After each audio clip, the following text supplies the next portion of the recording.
Good day, everyone, and welcome to today's class.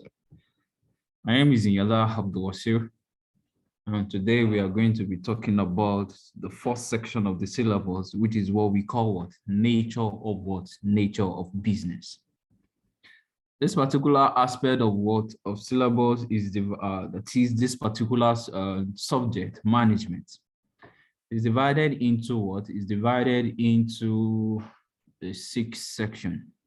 So this is the first section of it, which is nature of business.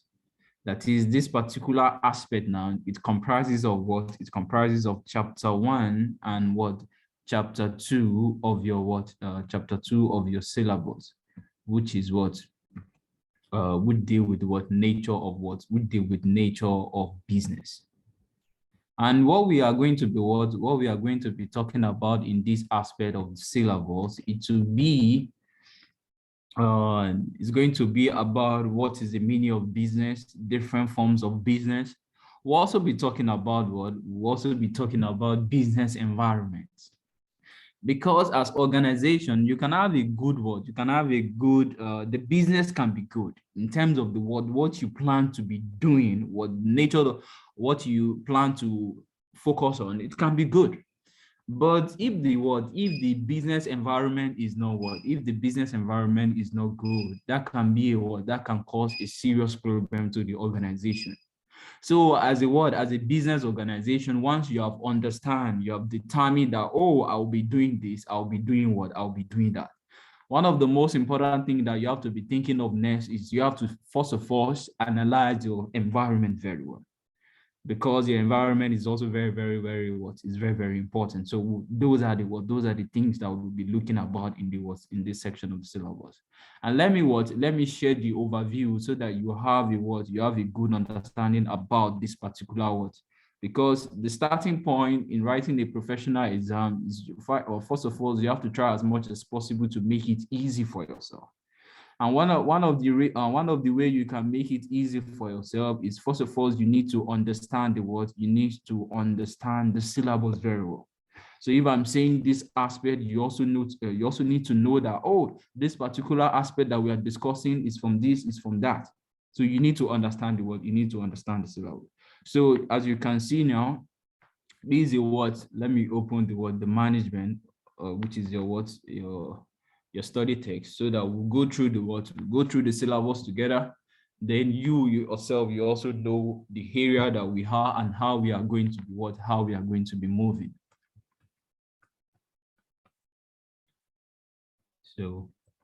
So as you can see, this is the overview of the syllabus. The first section, which we are talking about today, is what we call nature of business. And nature of your business in your study text is comprises of your chapter 1 and your chapter 2. So in the chapter 1, we say introduction to business in terms of classification of business. We can categorize business, whether it is a sole proprietorship, it's a partnership. What is the main essence of going to a business? What are the objectives of business organization? Then under the introduction to business, we'll also be talking about stakeholders. Who are stakeholders? We have different type of stakeholders. So after that, we'll also be looking about the business environment. We'll be talking about business environment.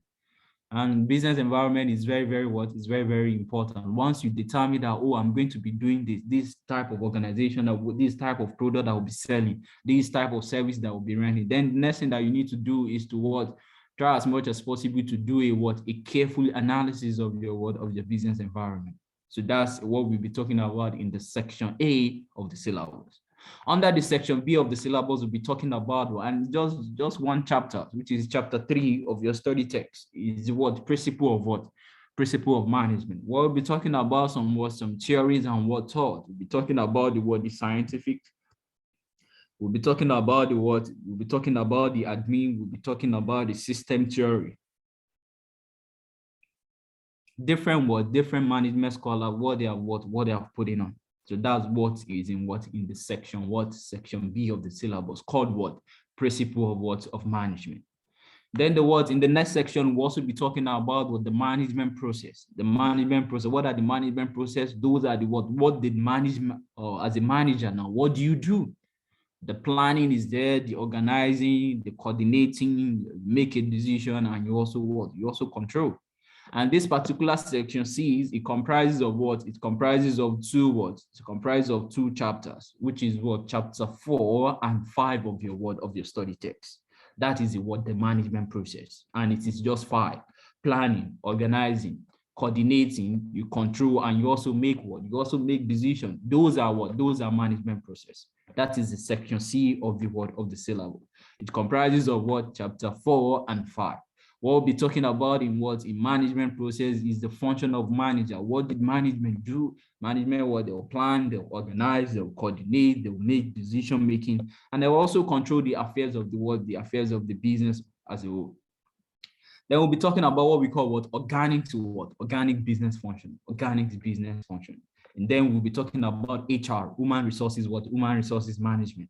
Human resources management deal with what recruitment and selection, deal with what training. Providing what training to employees is one of the key things in what in human resources. So how do you try as much as possible to reduce your labor turnover? What caused labor turnover? Why employee will be leaving your organization and trying to join another one? What caused that? Is this something that we can what? There are some factors that we can eliminate. There are some that we can't eliminate. Just like a female now, if a female worker gets married now, and his husband is not what, maybe his husband is not staying in Nigeria, then you have to move to where your husband is. Or his husband is in Nigeria, but is in another state. So that can also cause what? Labor turnover. And that one is what? Unavoidable. But there are some factors where employee will leave that the organization can control in terms of what? The security that you provide for them, the salary, make them what? They should try as much as possible to make sure that the employee are satisfied with whatever you're giving them. What is the production management? Marketing is also very, very important, and some accounting function as well. So this is the section D of the syllabus, which comprises of 4 chapters: human resources management, production, marketing, and the accounting function. And the second the next one, which is section 5 of the syllabus, is what we call motivation, leadership, communication, and change management. When we say motivation, in terms of you have to motivate people so that they're able to perform better. So it's the function of the management of the organization to try as much as possible to determine what do you think is best for your employee. What is it going to motivate them? And nowadays, everybody will consider those monetary items in terms of paying them a good salary, benefit in kind, and all those emoluments. They prefer that will motivate. And there are some they will get to a point that financial factors of motivation will no longer be it's going to get to a point that employee will also need some other things apart from paying them a good salary. A good security is also very, very important. We'll be looking about the leadership, the communication. How do we communicate within organization? What's the another aspect is what we call change management. Change will always occur in organization.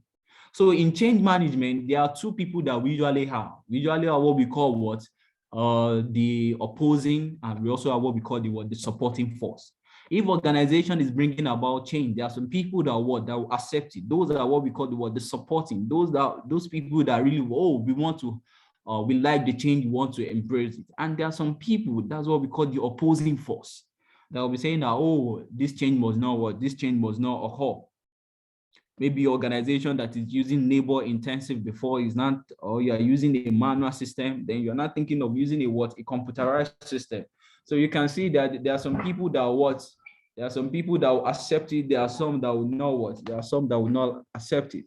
And for change to be successful in organization, those that accept it must be greater than those that is rejecting it. That is when the change will be successful.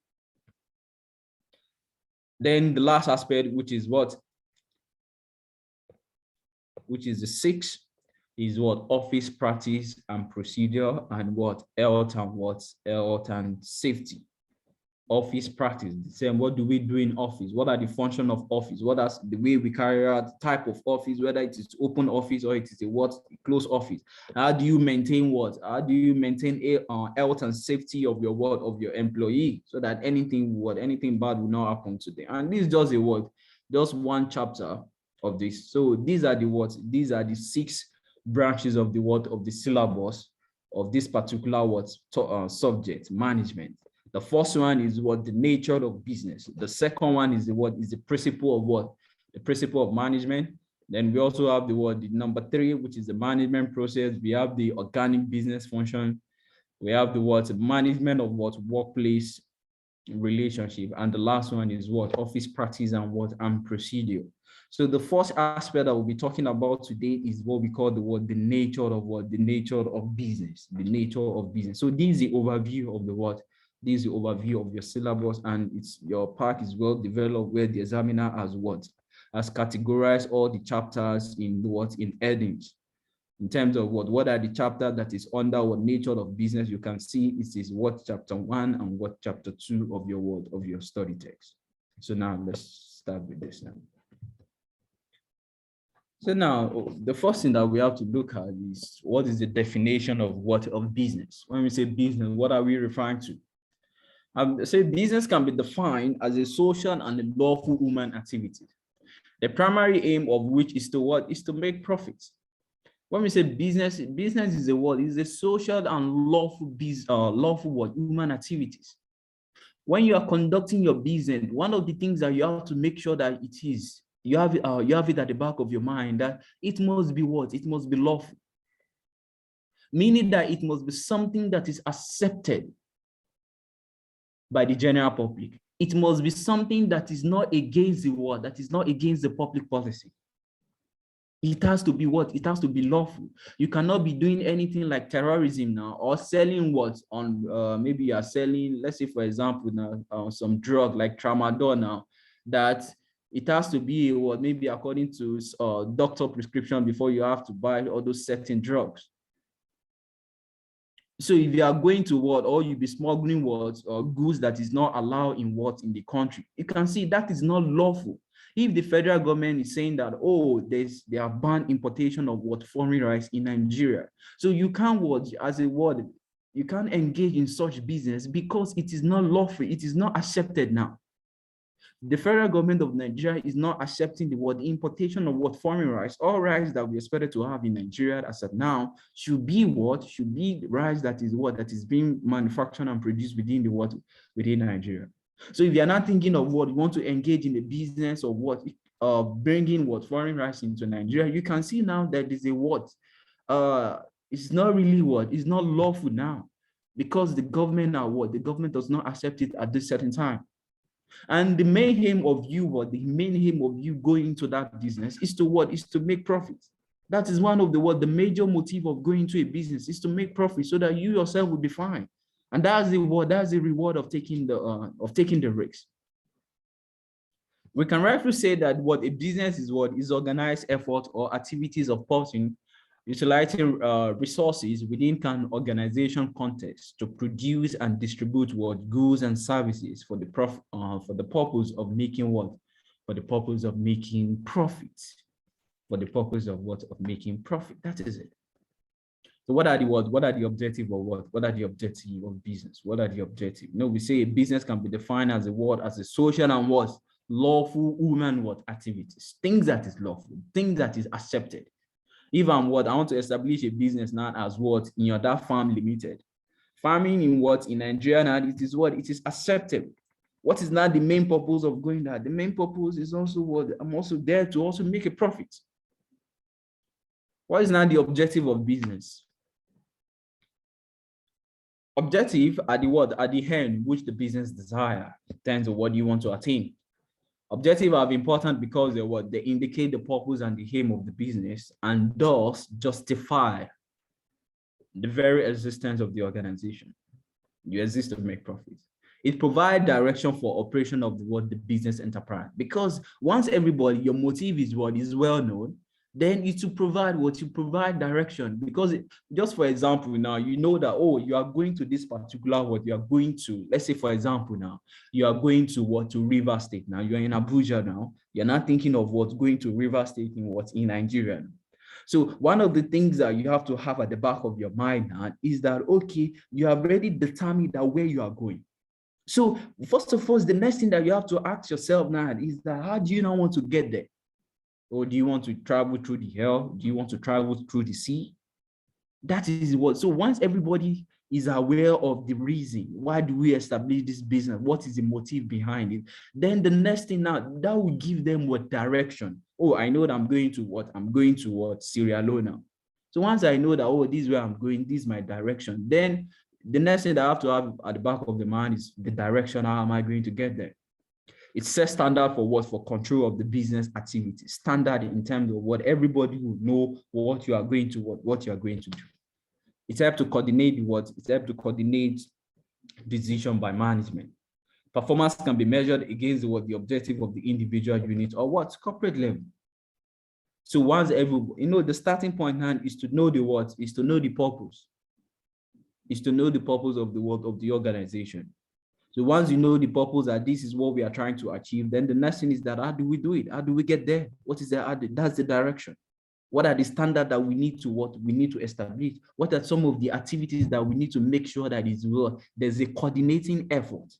Because organization is a word based on system theory that we are still going to be talking about. Organization comprises of what? Of subsystem. So if this particular organization is very successful now, what made up why that organization is very successful is as a result of different subsystems. Is as a result of what? Different activities. Is as a result of different efforts that we now combine together. That is why this organization is successful. The primary objective of business is to what? Is to make profit. We all know that. So what are now the secondary objective of business now? What are the secondary objectives? Please don't forget, the primary objective of business is to make what? Is to make a profit. What are now the secondary objectives? The secondary objective of business are what? We can have productivities, innovation, growth objective, shareholder satisfaction, employee satisfaction, and positive what? Positive public image.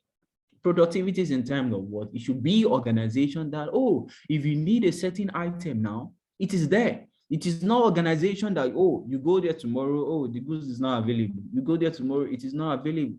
So that means that there's a problem now relating to their productivities, relating to their output.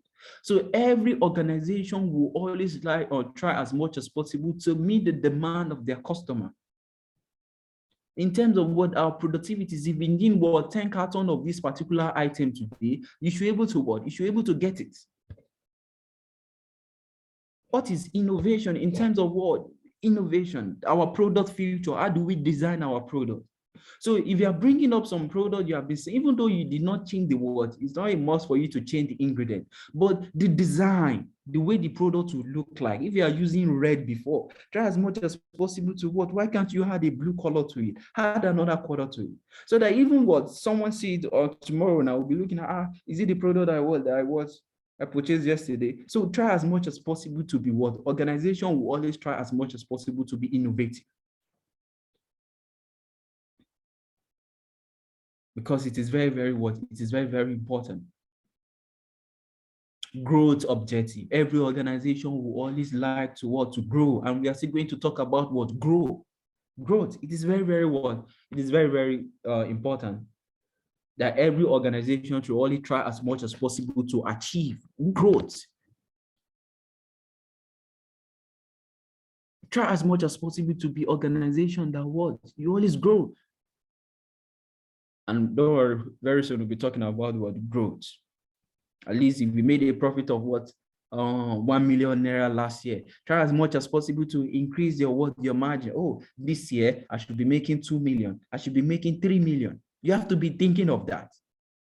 If you're able to sell 100 cartons of this particular product, try as much as possible that this current year, by next year, you should increase your margin.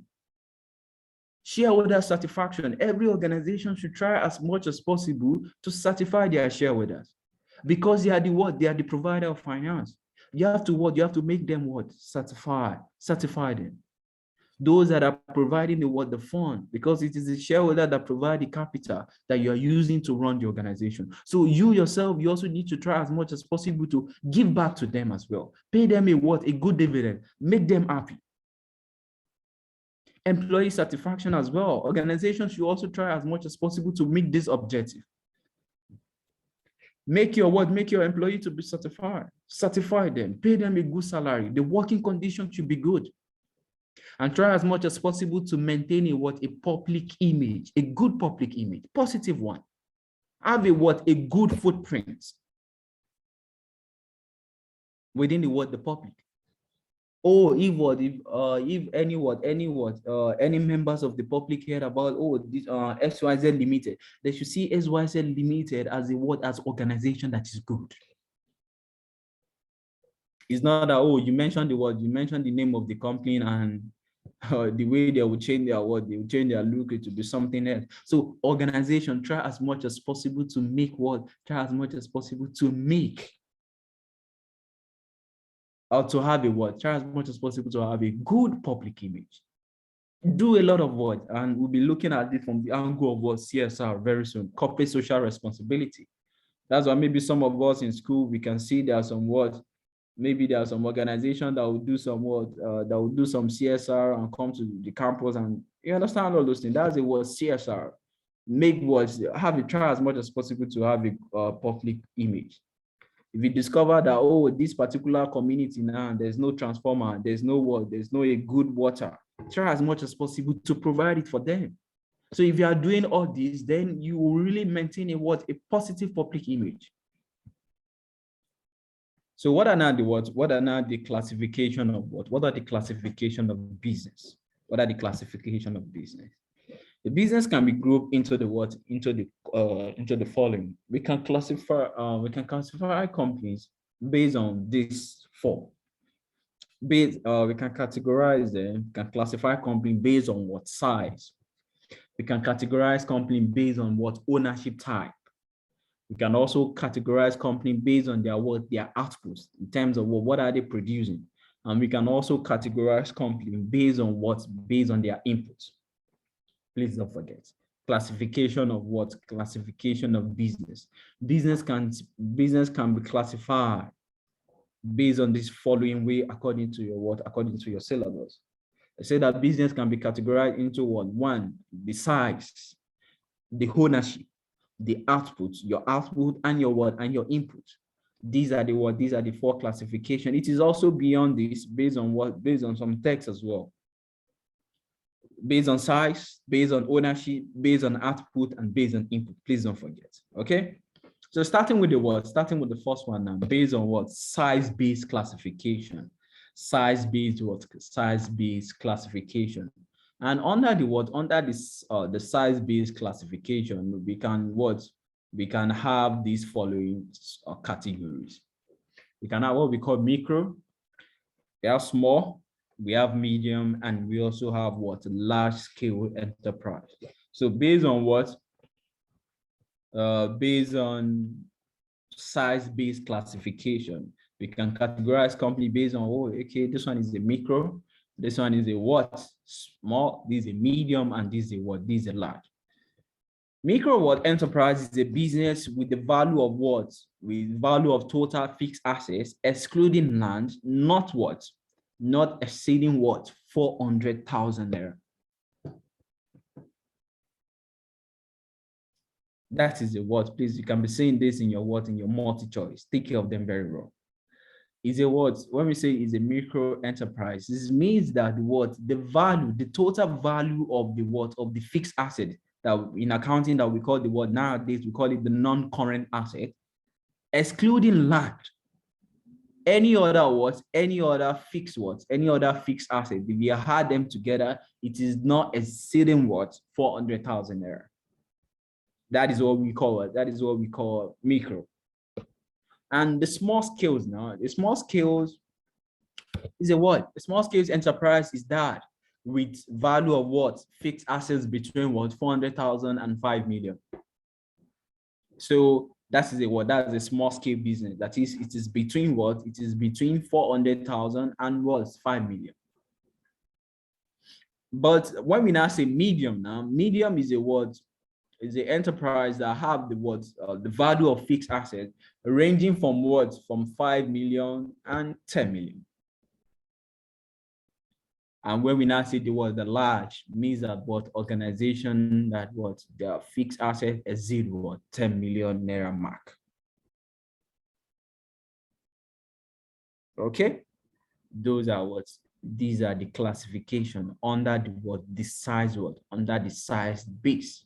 Micro is a what is an organization that have a what the total value of their what of their fixed assets excluding what excluding land not exceeding what 400,000.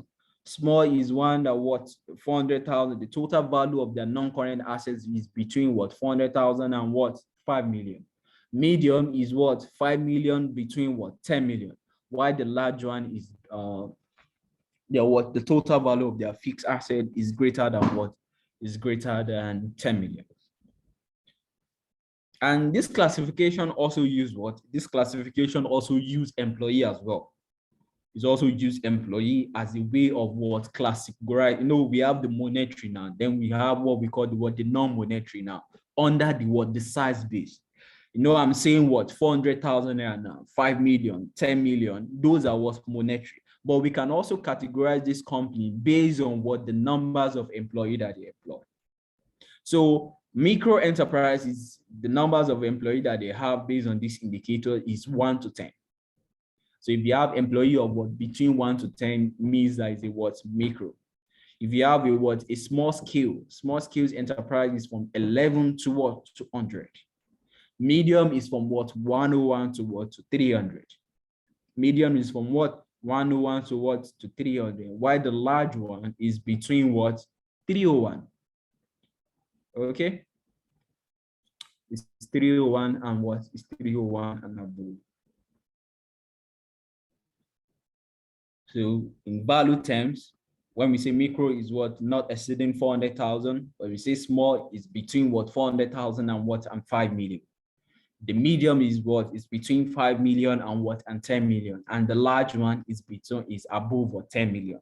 So based on what we can also use based on numbers of what employee. Okay, from 1 to 10 is for what is for micro, 11 to what 100 is for small. Medium is from what 101 to what to 300, and large scales is between what 300 and what 301 and above. The use base, we can also use the use base. These are another what forms of what classification of business what business organization now. Use-based classification emphasizes that the nature of output and its what and its uses. Business can be grouped into what? It can be grouped into basic industry, the capital goods industry, intermediate goods industry, and we also have what we call the consumer goods industry. So please don't forget. Let me so that you won't forget that. We have what we call the size-based classification. Under the size-based classification, that is 1. It is also further divided into 4. Please don't forget. We have the micro, the small, the medium, and the large. So the second one is what we call use-based classification. So under the use-based classification is also further divided into 4. Meaning where we have the basic, we have the capital, the intermediate, and we also have the consumer goods industry. So what is the basic industry? The basic industry are those which provide the basic input of or raw material for development of other industry. Those are basic. In terms of what they only provide raw material, they are not they don't subject it to any further processing. Just like a consumer now, I only buy the final product. I'm not what, because we have type of customer. In management, sometimes we have 3 types of customer. We have what we call government. We also have what we call consumer, and we also have another way we categorize customer. That is, customer now can be divided into 3. There's what government is the customer, Consumer is also a customer. And there's another word, there's another forms of classification as well. So like a consumer now, a consumer doesn't what? Once you buy the product, you don't subject it to what? To further processing. So the basic industry now only provide what? They only provide the basic raw material in form of what? Just like extraction now. They didn't what? They are not subjecting it to any further what? To any other forms of what? Processing. It's just the what? Just provide the raw material and leave it. Oh, this is the chemical that you are going to use. That is what? That is left for them. That is what they are going to do. They will only provide the what? The raw material, not subjecting it to any other forms of what? Production process. But the capital goods industry are those industries that produce what? Plants, machinery, equipment, and tools, which are required for what? For manufacturing of what? Of other goods and services. Capital industry require what? A high capital what? Investment. Capital goods industry are those what? Industry that produce what? Plants, machinery, equipment, and tools, which are required for what? For manufacturing of other goods and services. Like, okay, let's say, for example, now those organizations that produce what? Tractor, those organizations that produce a what? A huge amount of what? Equipment that, okay, when you're carrying out your what? Your production, you need this equipment. Those are what? Capital goods industry. Like, for example, now let's say you want to manufacture what now? A soap now. They have a certain what? They have a certain machine that they use. So there are some organizations that what? There are some organizations that specialize in what? Specialize in production of this machine. What they will do is to what? Is to sell it to you, and you will be doing what? You'll be producing the soap. So before you can produce a soap now, you need a what? You need a certain type of equipment. So those organizations that what? Those organizations that provide that are what we call what? Capital goods, what? Capital goods industry. Plants, machinery, equipment, and tools, which are required for what? For manufacturing of what? Other goods and services. Okay. We also have what? Intermediate goods industry. Industry that produce goods such as material, parts, and components used in production of what? Other goods. This type of industry enhances the value of goods by changing their physical form. Intermediate now, in terms of what? Before you pass it to the what? To the last one. You can see the last one now under this form of classification is the what? The consumer goods what? Industry. Industry, the output of which are used by final consumer. That before you're able to pass it to this last one now, which is this consumer goods industry, intermediary would change the forms. It's just like you have input now, you have a raw material, then you convert it to a what? You convert, you do a certain work, come from raw material to work in progress. Then the finished goods is now given to this particular sector called the what? The consumer goods sector. In terms of what? Before you pass it to this final one that we have now, the intermediate will change the form. That is, if you have a what? If you have a crude oil now, you can change it to what? To different form before you now sell it to what? To the consumer. Whether you want to buy a fuel, you want to buy a diesel, and other form of crude oil. So those are what? Those are intermediate what? Goods industry. Industry that produce what? Goods such as material, such as parts and components used in production of what? Of other goods. Used in production of what? Other goods. So I also produce a what? I also produce some goods. But before you can produce your own, you need my own input. Just at least in this ATS3 now, very soon you'll be coming across what we call what? Process costing. So now in process costing now, we have different what? We have different process. I can have what? I can have process 1, I can have process 2, I can have process 3. So before process 2 can continue his own what? Activities, I need what? I need input of what? Process 1. If I'm process 2 now, I need the output of what? Output of process 1 will be the input of what? Process 2. And my own output as what? As process 2 will be the what? Will be the input of what? Of process 3. So let's say the what? We only have 3 process 1 to what? To 3. So at the end of process 3 now, the goods is ready for what? It's ready, the goods is ready for sales. It's already in the what? It's already in the warehouse. So before we can pass it to what? To the consumer goods industry, the intermediate could have changed somewhat, some form. Oh, it looked like this, we can change it to this color, we can change, just like you are doing what color, you are mixing color. You know, if you mix, maybe you mix one yellow plus this color, it will give you another one, if you give you another one. So if you require what, if you require red, for example, now, you know, before you get red, if you mix, maybe, I don't really know about that. If you mix some words, maybe you mix some color together, you get what? You get red. So, but consumer need what? Consumer need color red. So if consumer need color red now, and I have different color, you know, if we mix what? If we mix different colors together, it can give you another what? It can give you red. But I don't know, Sha. So let's continue. So these are the what? These are the second classification called what? Use-based what? Use-based classification. Under what? Use-based classification, we have the what? The basic industry, we have the capital, we have the intermediate, and we also have the what? The consumer words. Then we also have another forms of classification called what? Input. Please don't forget. We have what? Inputs. Oh, sorry. Inputs on the basis of what? Sources of major input and the nature of what input. Industry can be classified in what? Agro-based.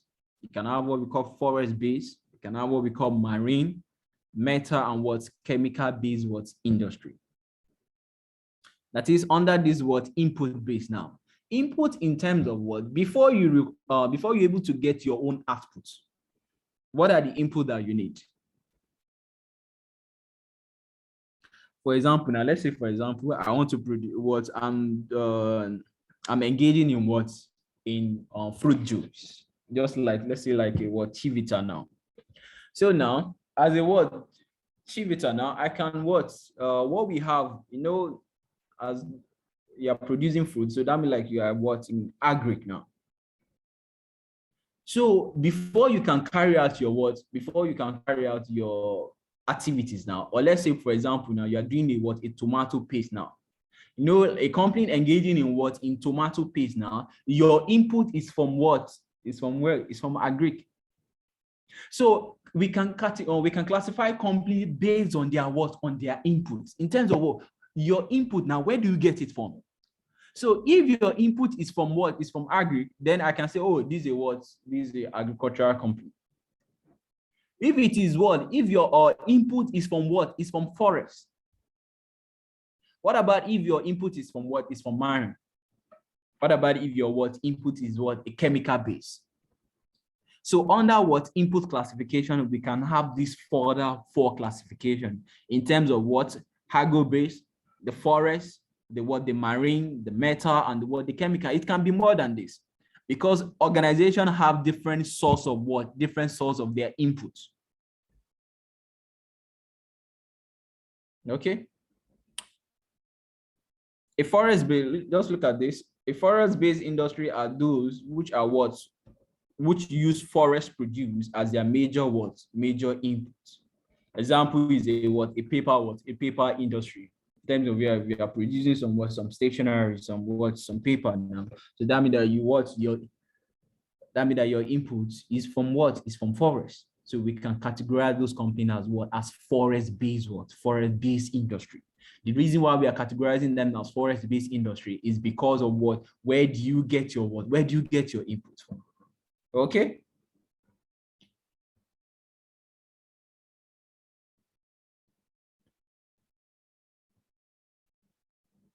So let's continue now.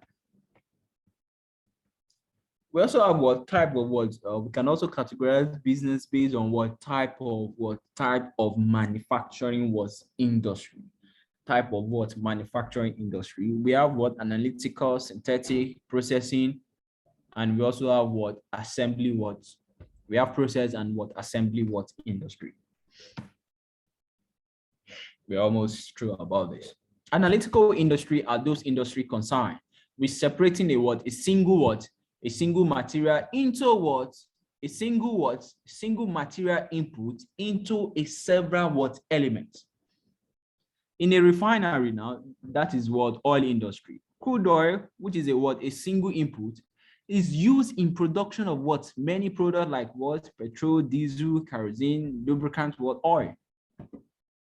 That is what analytical what industry. In terms of what, once you have one input, then you can bring up different what? We can bring up different item from it. Just give me what? One.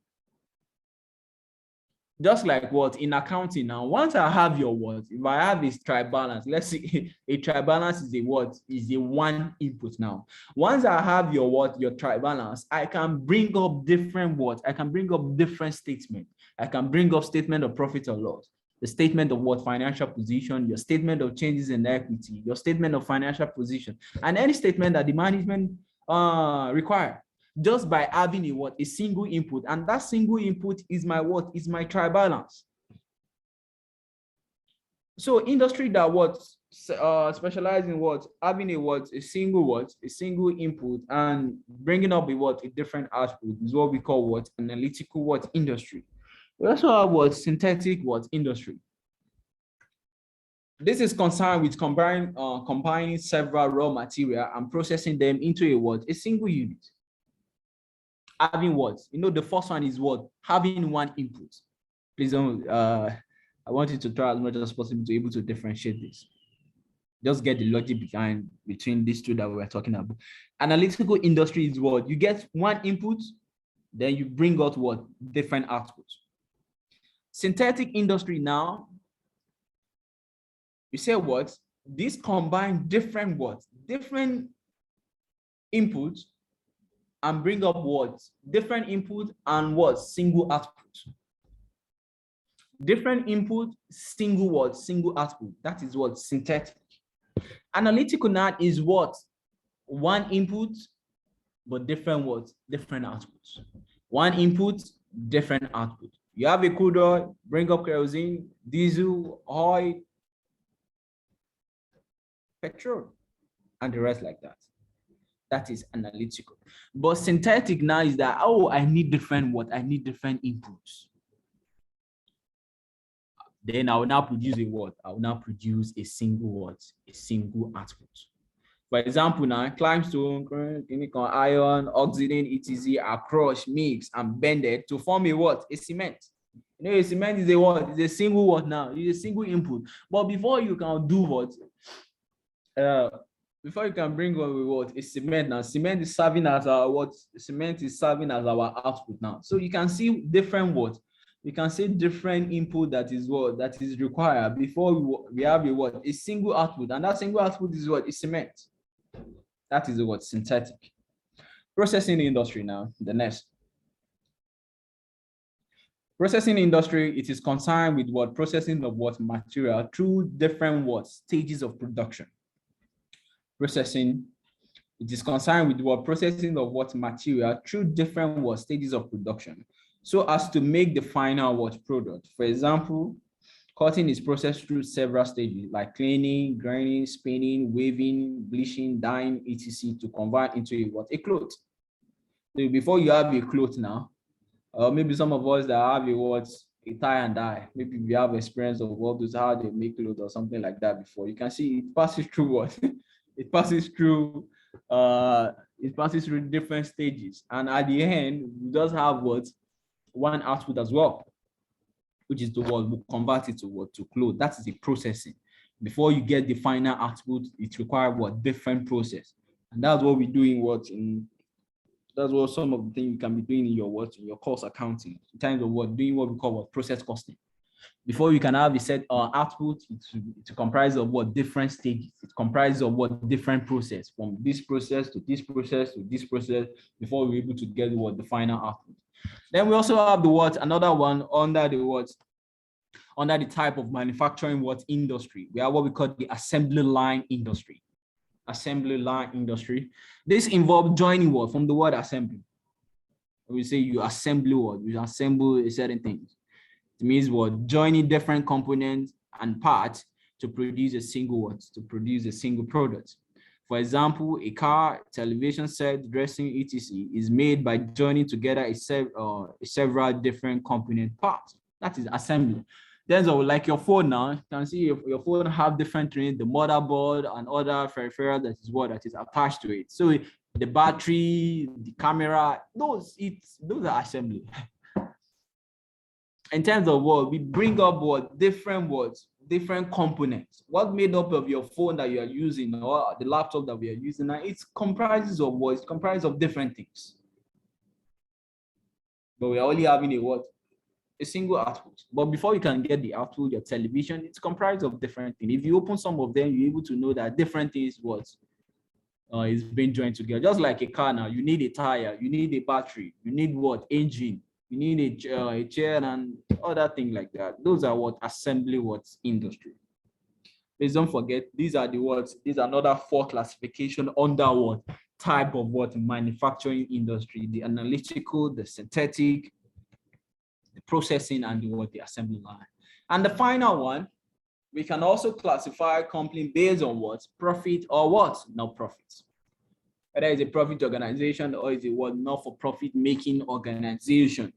We can also categorize we can also classify companies based on whether it's a public sector or a private sector. These are another forms of classification of business, whether it's a profit or it is a non-profit organization. Non-profit organization. So now let's take some seconds now.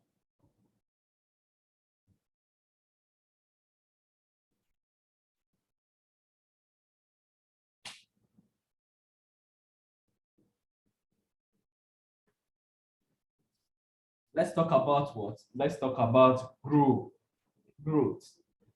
Like I said earlier, that every organization there's no any organization that does not want to grow. But when you are growing, it is It is good. It's good. But it also But it also comes with some challenges that you have to try as much as possible to manage it.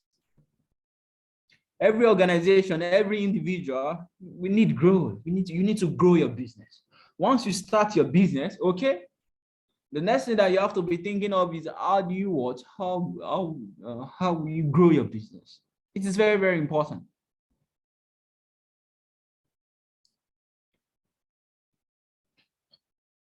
Then we have type of growth. We have type of growth. We have type of growth. We have what we call internal growth, and we also have what we call external growth. The internal growth is called organic growth, while the external is called inorganic. Are you with me? Type of growth is divided into 2. We have 2 types of growth. We have what we call internal, or sometimes we call it organic growth. And the second one, we have what we call external growth, or sometimes we call it inorganic growth. When we say internal growth, is that you grow as a result of your own single effort.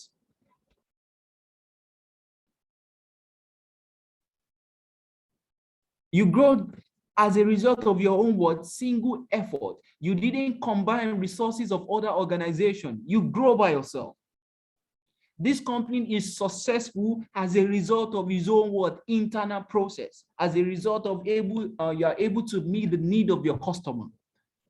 That is internal is as a result of your own is as a result of your own single effort. You pass this exam as a result of your own single effort.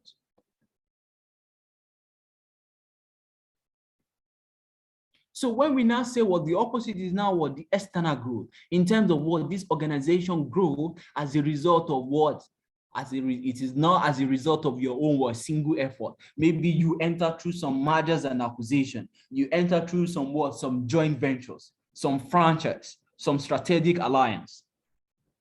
That is external external growth. Maybe you can have some joint ventures arrangement. You can have some from franchising. You can have some licensing. oh, someone is using this word, someone is using KFC, and KFC is a what, is a successful brand, then I'm also using KFC as well. So I'm now a successful business now. The reason why I'm successful now is not because of my own single effort, but it's as a result of what? Combining different organization effort. Let's come together and what? And be good. So organization can grow using what? Using these two ways. It can grow using what? Internal, or sometimes we call it what? Organic. And we also have what we call what? External, which sometimes we call it what? Inorganic. And don't worry, when you get to what? When you get to skills by God grace, we also have a subject that is what? That is a continuation of what? Of what you are talking here now. And that's what we call what? CSM. That's the acronym, the word strategic management. Okay, so why do we need growth? Why do we what? Why do we need growth? Why do we need growth?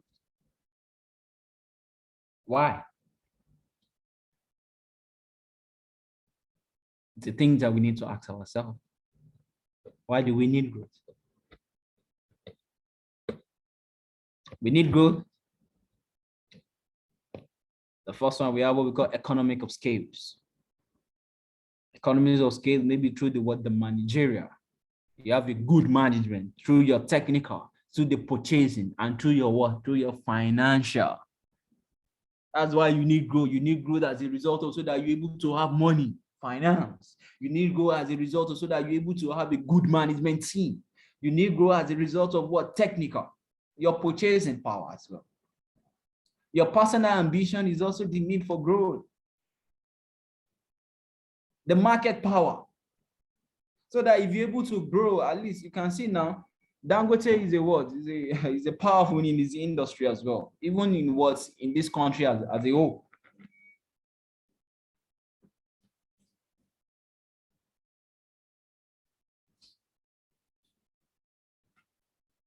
So you need growth to also win what? Market power. To compete more what? To compete more effectively. So that when you hear, oh, when any consumer heard of your product in the market, wow, they'll be happy. Reduction in what? In risks of failure. That is also another need of what? Growth. So that if you're able to grow very well, there is nothing about, but you will not be thinking about anything called what? Corporate failure. So that there's going to be a what? Reduction in the risk of failure. If organization has grown very well, we don't expect what? We don't expect corporate failure. Like what? Apple now, Apple was almost what? Over $3 trillion. Tesla is a what? Those are what? Those are 3 trillion organization.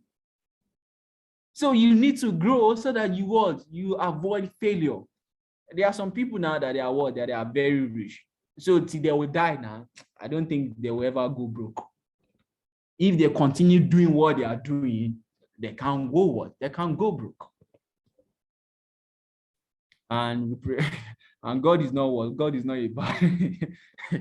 God is not wicked. So if you are what? If you are doing the right thing that you are doing, and there's no, you just need to keep praying, okay? To increase the what? The status of the fame is also another what? The reason why we need what? The reason why we need to increase the status. Oh, you're only what? You're only in Abeokuta, or you're only in what? In Bayelsa now, or you're only in Nigeria now. You're not trying to what? Think of what? Going to what? To South Africa now, or you are thinking of what? Going to the northern part of Africa. Let's say, for example, now you're thinking of going to what? To Morocco. So you want to increase the what? You want to increase the status of your what? The status of your fame, so that everybody what? Everybody will be aware of it. At least all over the world now, everybody is aware of Apple. All over the world, everybody is aware of what? Microsoft. And another reason why you need growth is to avoid what? Takeover. Another reason for growth, why you need growth, is to avoid what? Takeover. So that what? Any small company will not just come and buy your what? Not just come and buy your share at any what? At any time. So you need growth to avoid what? To avoid takeover, especially if you're a what? If you're a listed company. Large firms are what? Are less likely to be what? To be taken over. Large firms are less likely to be taken over. It is very what it's very going to be what difficult for some for a companies to acquire or to take over Apple or Tesla.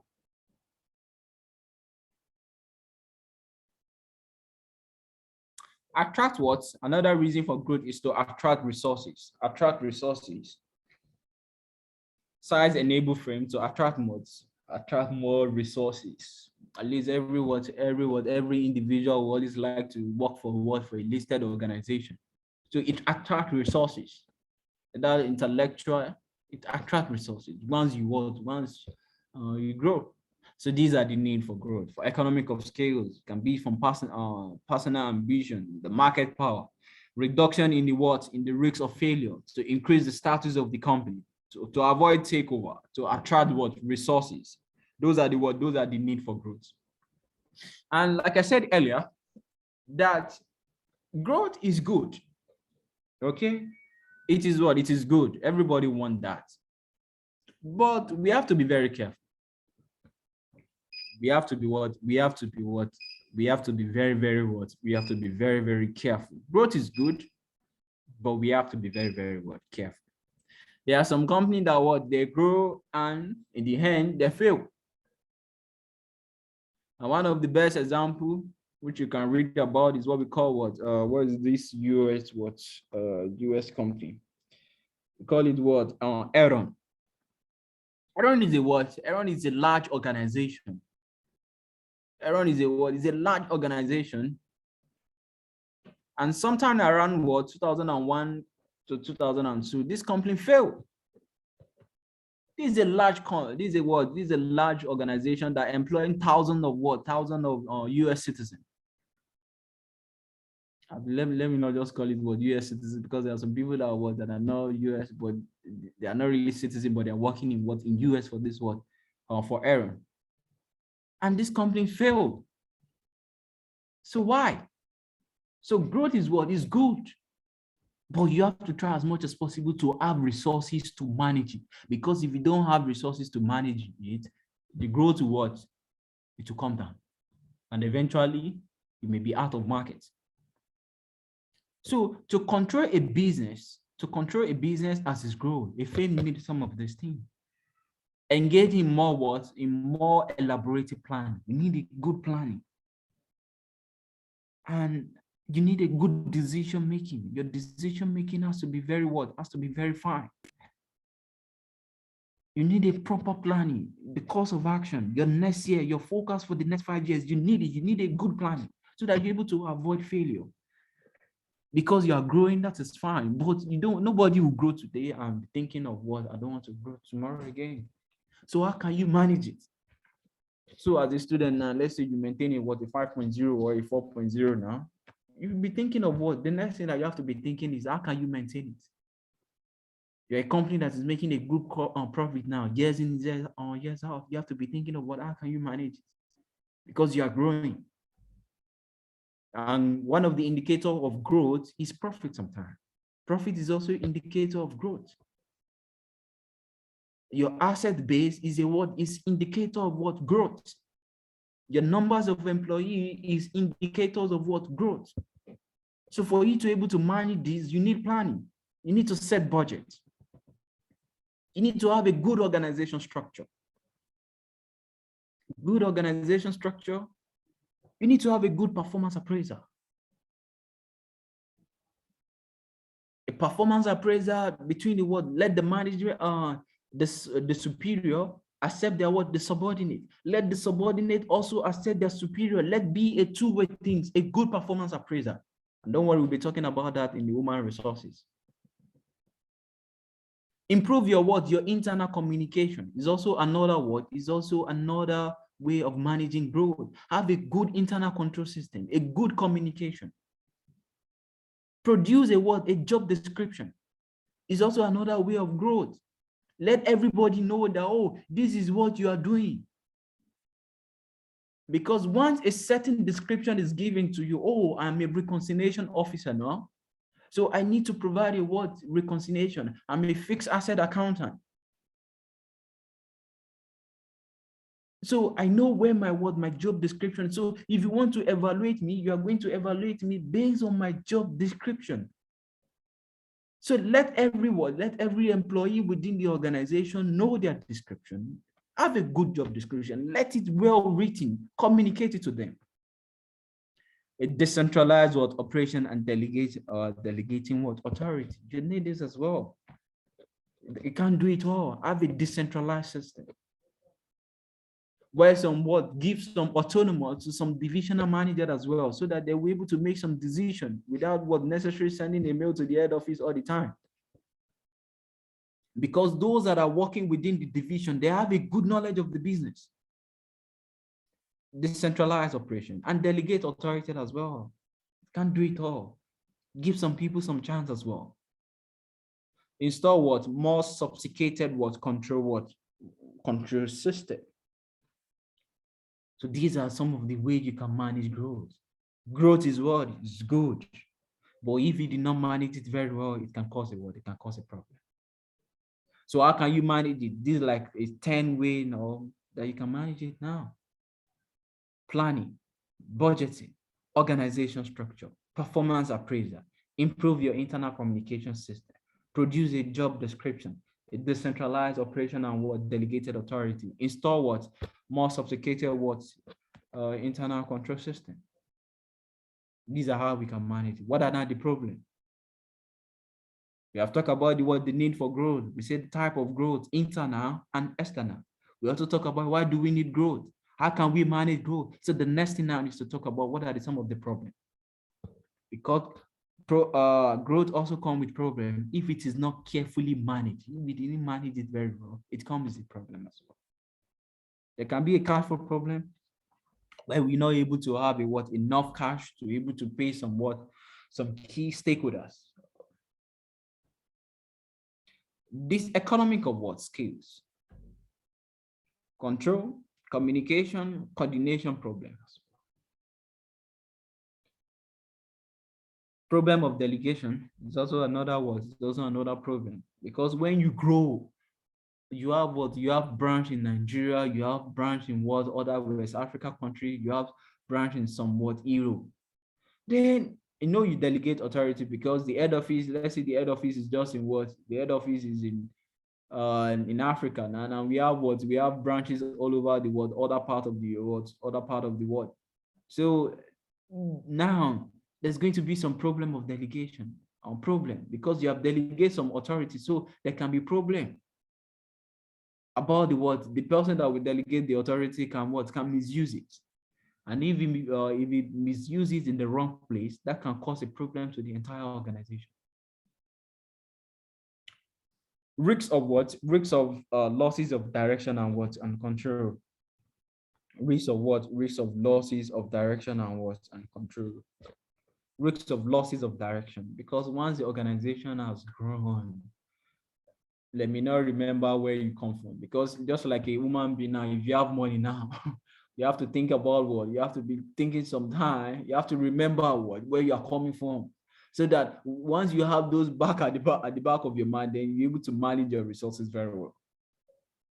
Or if you know that there are some times that you did not have money, but now you have money, your business is doing very well. So what you need to have at the back of your mind is that, you must not go back to what? You must not go back to where you were the time that you're not making the time that you're not making profits. All right. Inadequate personnel and other resources to support the growth can also cause a problem. Inadequate personnel. If you don't have enough personnel, it can also cause It can also cause growth problem. So as you're growing, it also requires It also requires having a large numbers of employees, large numbers of other resources as well. So if inadequate of some of these things can cause can cause a problem to growth. So these are some of the problems. Once you know some of these problems, it is left for the organization not to fall victim of this. Now, another thing is that why did business fail? Look at this now. Why did business fail? That's another thing that we need to ask ourselves. Why did business fail? Why did business fail? Ask yourself as you are listening to me now. How will you see, oh, we are going out of what? We are going out of business. Why? What will happen? What caused some of this thing? Ask yourself, please. Why me? I will go on break. What caused business to fail?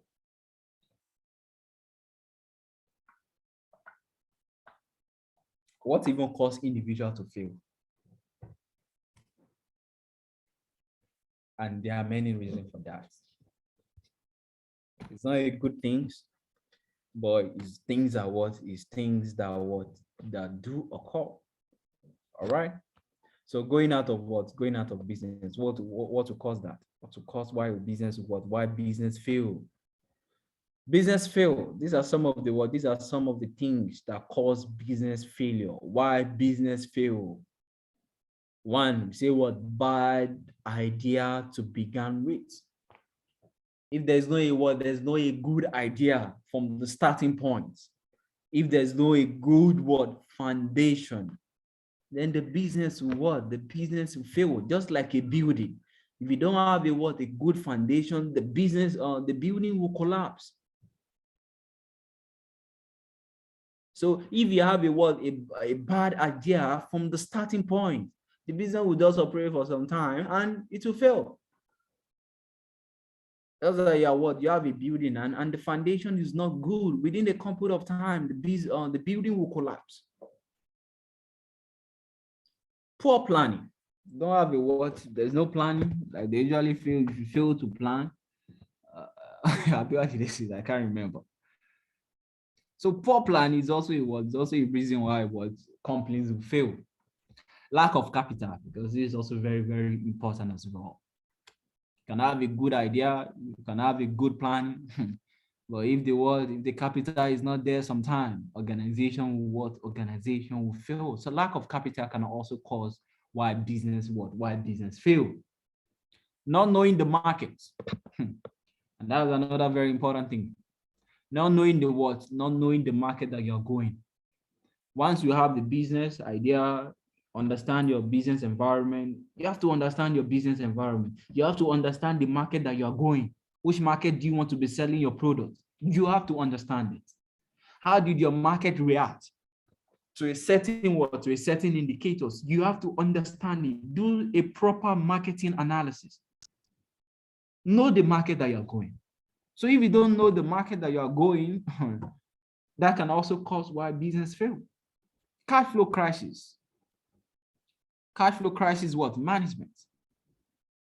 Don't have a cash flow. There's no your liquidity position is bad. There's no a good working capital management in place. Then you are likely to fail as well. Doing it all. Everything, you are the one that is doing it.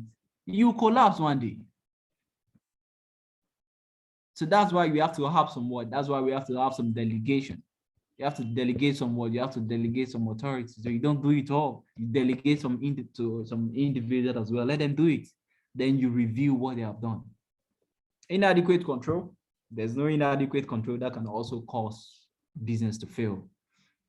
Inadequate protection. Failing to change. And let me explain failing to change. Growing too fast is also another problem. You are growing too fast. It's also a problem. Growth is good, but it must not be too fast. If the organization is growing too fast, it's also an indicator of what if it is not if we are not careful, that business organization can fail. Failing to change in terms of you have to change. Because the environment is also the environment is dynamic. The environment is not constant.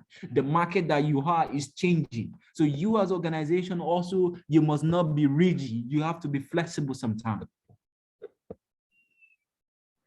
So if you fail to change, all your competitors, they are using They have developed a good accounting system. They have developed a good IT system. And you are still using your manual. What is happening? Why?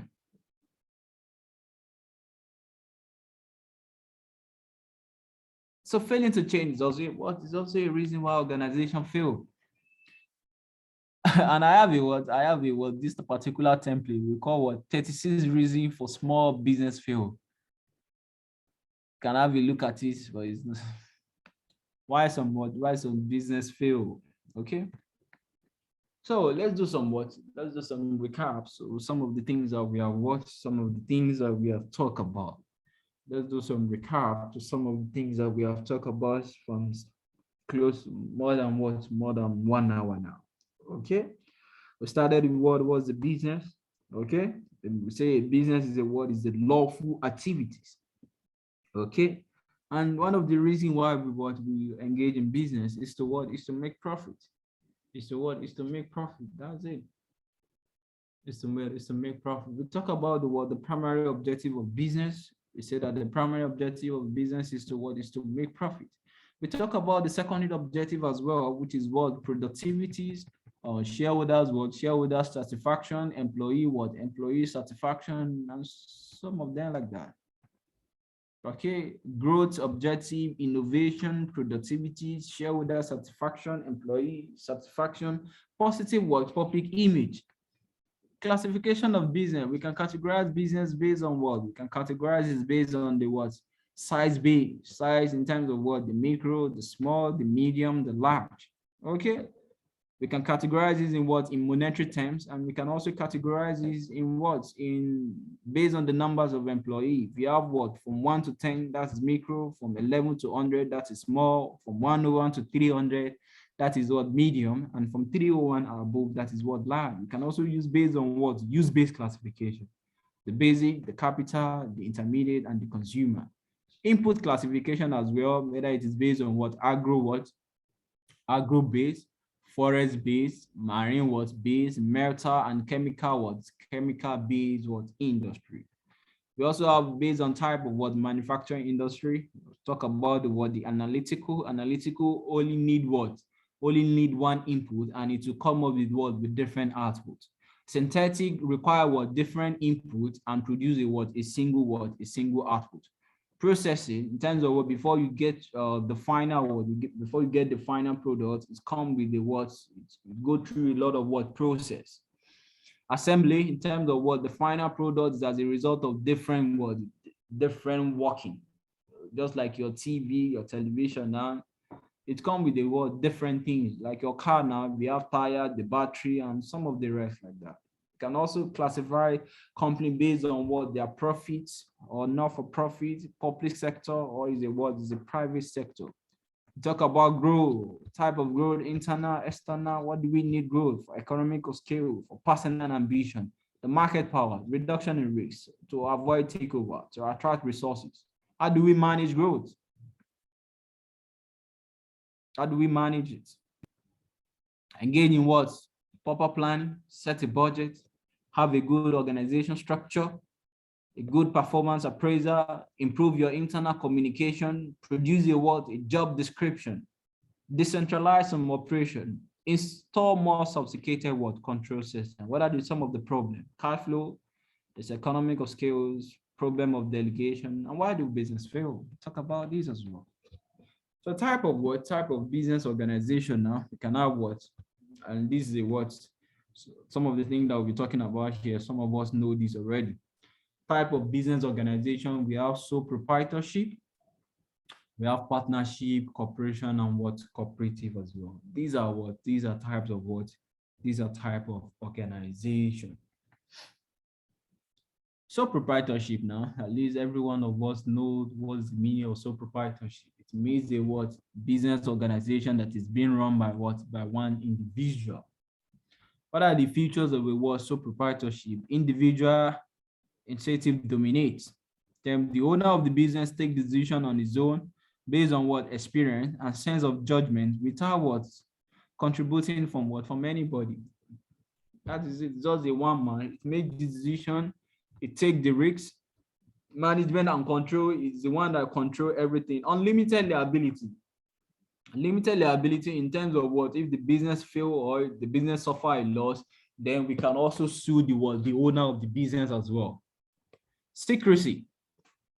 The proprietor keep all the business secret to himself alone, doesn't share with anybody. And it's also there is a minimal government regulation. Government does not interfere with the operation of what of such business. There's a less government what interference. Especially the federal government does not really focus more on what on sole proprietorship. It's the state that can still be collecting some some small tax from what some sole proprietorship what business. So these are some of the features of what sole proprietorship business: individual, risk bearing, management and control, limited liability, secrecy. What are the advantage and disadvantage of sole proprietorship? What's the advantage of what one particular individual running a business what organization? What are the advantage? Easy formation in terms of what it is easy to formulate. Benefit of what small scale what operation. Inexpensive management and better control. And even some of us can have a what more point to this in relating to what to advantage in terms of what ask yourself what would be the advantage and the disadvantage of the what of a small what of a sole proprietorship what business. And I'm very sure every one of us listening to me now, this is not the first time that you'll be hearing about what sole proprietorship business. You're building what your driving force here is about what don't forget the knowledge that you have before about sole proprietorship. Still try as much as possible to maintain them. Ask yourself, if I ask any one of us listening to me now, what everybody have a business idea.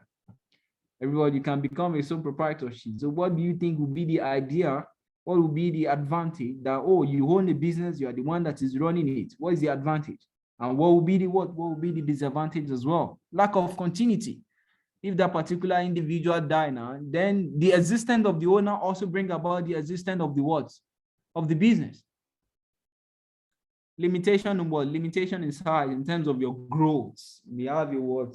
You may not really go compared to what to other forms of business.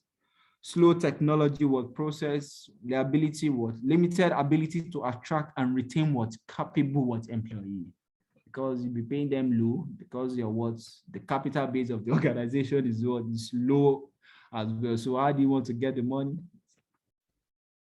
So have a look at this advantage and disadvantage of what sole proprietorship. Then the next to that sole proprietorship is a what is a partnership. It's a partnership business. Obviously, a partnership is a word, it's an organization that is being run by two or more individuals, which the motive of that is also to what? Is also to make profit as well, where the profit will be shared among the world. The profit will be shared among the partners. So what are the features of what partnership business? It is based on what? It is based on agreements. It is based on what? It is based on agreement. Because before me and you will come and say, okay, let's have a what? Let's be running a business together now. There's going to be a certain agreement that what that will bring us together. And that's what we call what? The partnership what? Deal. Deal of what? Deal of partnership. It is based on agreement. Profit and loss are shared based on what? Based on some certain ratio that is what? That is already been predetermined among the partners. Agency what? Agency relationship. Agency relationship. The business can operate such that all parties will participate in what? In operation. With each being a what? A principal partner. Any of the partner can also act on behalf of what? Other partner as well as agents. By this, every partner can bind the firm by desire. And of what? Agency. I can act on behalf of what? On behalf of Mr. A. Mr. A can also act on behalf of what? Of me. Unlimited liability. In terms of what? Unlimited liability in terms of what? If the business suffer a loss, apart from the what? Apart from the agreed capital that you have what? That you have agreed to contribute when we are forming this what? Business. If the business fold up and there are some liability that the business has not been able to settle, then you can also bring to your what? You can also be bringing up your private what? Your private capital to fund the business what? To fund the business or liability. Common management is another features of what? So proprietorship. Common management in terms of what? All the partners are in charge of the what? The day-to-day management of the what? Of the business. Restriction in what? In transferability of what? Shares. No partner can transfer his or her share without the consent of what? Other partners. And in a limited liability company, this is eliminated. In terms of what you can transfer your share. If you have some shares in some listed company now, there's no need of informing the company before you sell your share or before you buy more. Once it's available. So there's no restriction in transfer of share in a limited liability company. But for partnership business, there's a restriction. In terms of there has to be a consent of the partner before you transfer your share. Type of partner, we can have a general partner, and we can also have a limited partner. General partner and limited partner. General partner has unlimited liability for all action of the business. General partner has unlimited liability for all action of the business.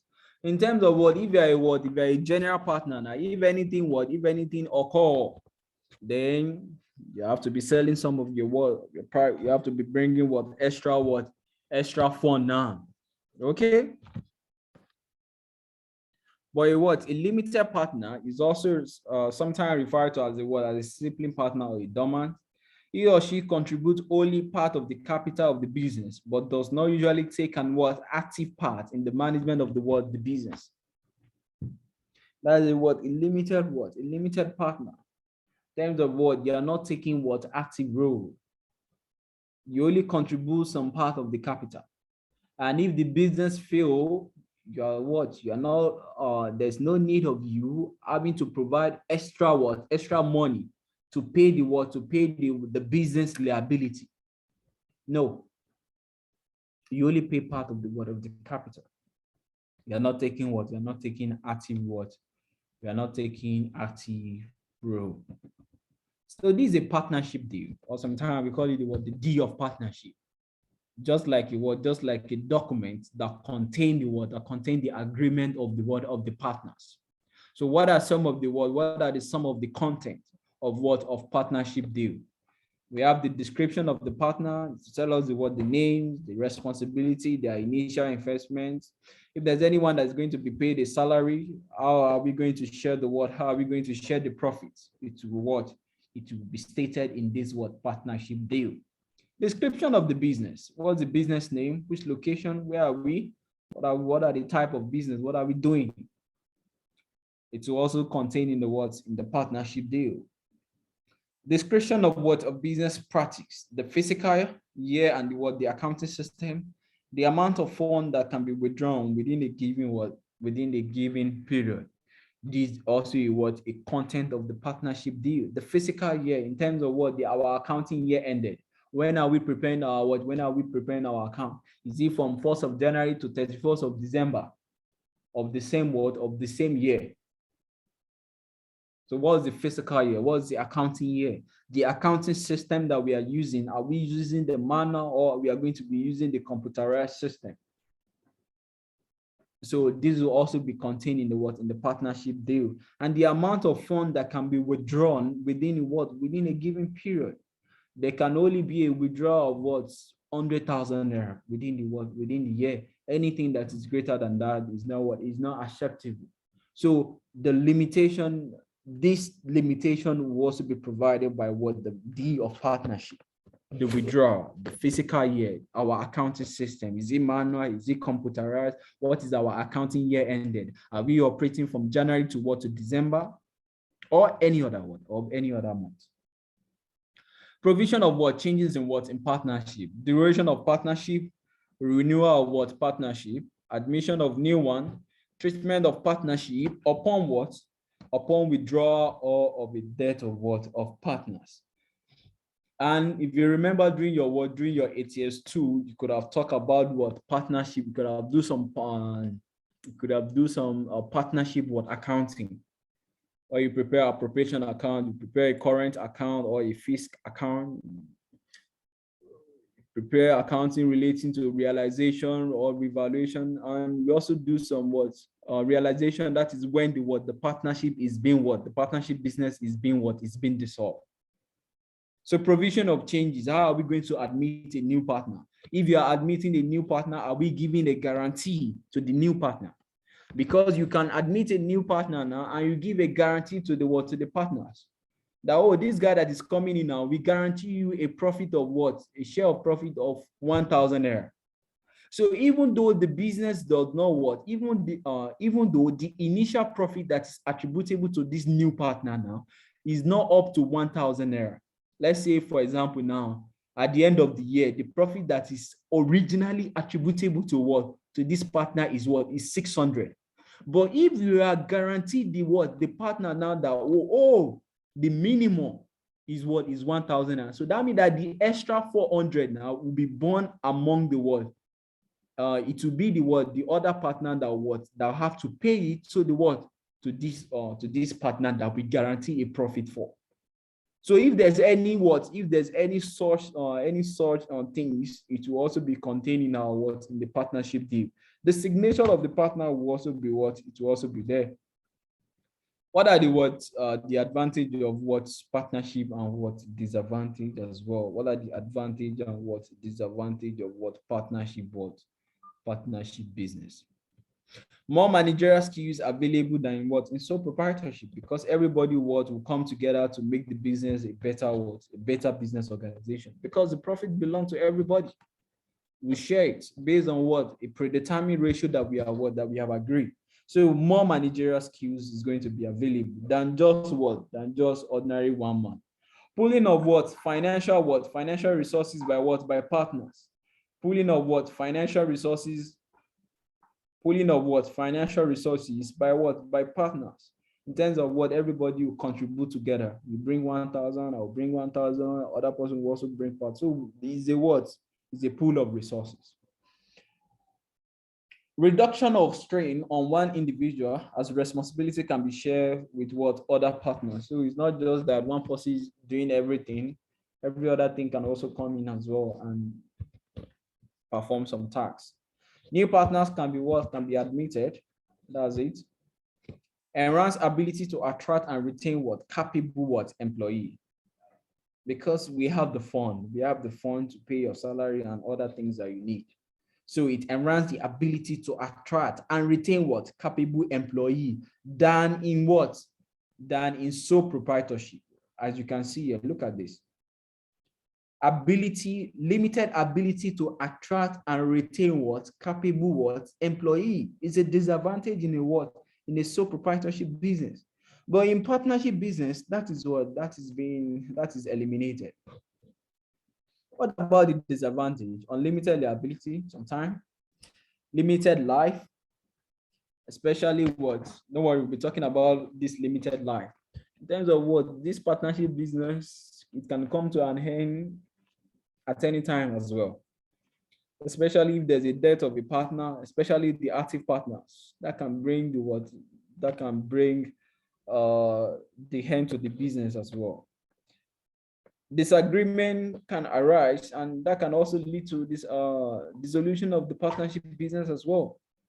You can say, because it is different individual that is coming together to run this business. So everybody, the way each one of us behave, it is different. And our behavior sometimes is affected by our environment, in terms of where do we grow up. So, and each of these partners grow up in different locations. So that can also bring about agreement. And once the disagreement is consistent, then within a couple of time, the business will become to an end as well. Limited access to to initial capital when compared with companies. Yeah. In terms of you can't compare the capital base of a partnership business to a private to a limited liability company, the limited liability company. No. So what are some of the things that bring about dissolution of partnership? Dissolution of partnership fame. A partnership can be dissolved in any of the following reasons: court order, technical insolvency. It can be as a result of mutual agreements, that all the partners will say, oh, let's dissolve the business, and everybody will go. Completion of what? Assignment or a task for which the partnership business was established for. So once the partnership business was established for a certain what? For a certain business activities, and that is being what? That has been accomplished, then the partnership business can be brought to an end.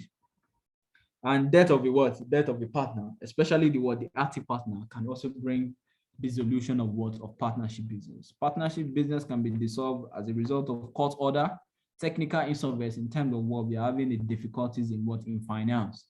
Mutual agreement, everybody what? Everybody come to an end and let's say let the business go. Completion of the what? Completion of the agreed tax. Once we complete the what? The main reason why we established the company, then we can dissolve the partnership business and everybody go. The death of a partner can also bring about what? Dissolution.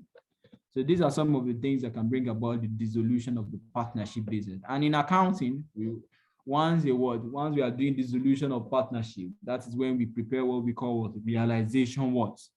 That is when we prepare realization account. And I'm very sure you still remember this in your what? In your ATSWA, where we prepare what? Realization account when the partnership business is being dissolved. So the next one, the next forms of business organization that we need to talk about before we go is what? Corporation. Corporation now. Whether a limited liability company. Okay. What's the advantage? Limited liability, capital formation, perpetual life, easy of expansion, transferability of what? Of ownership. That is, a corporation now have this word, they have this advantage. They have this advantage in terms of what? Limited. Let's say, for example, now you buy a company shares. Your liability is limited to the what? To the amount of shares that you have purchased, to the unit of shares that you have purchased. So if you purchase a 10,000 unit of shares and the monetary value is what? Is 50,000. So in case of winding up of this company now, you're only going to lose the amount that you have the 50,000 naira that you used to purchase the shares.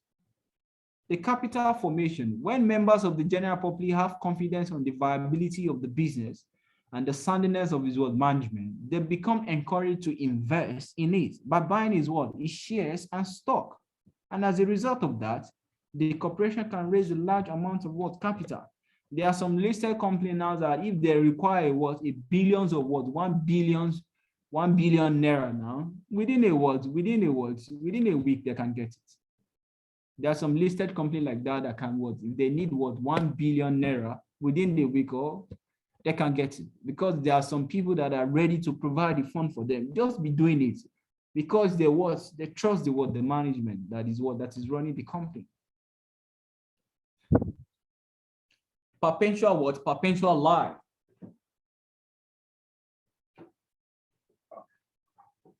Perpetual life in terms of the existence of one shareholder does not bring about may not really bring about the existence of the business.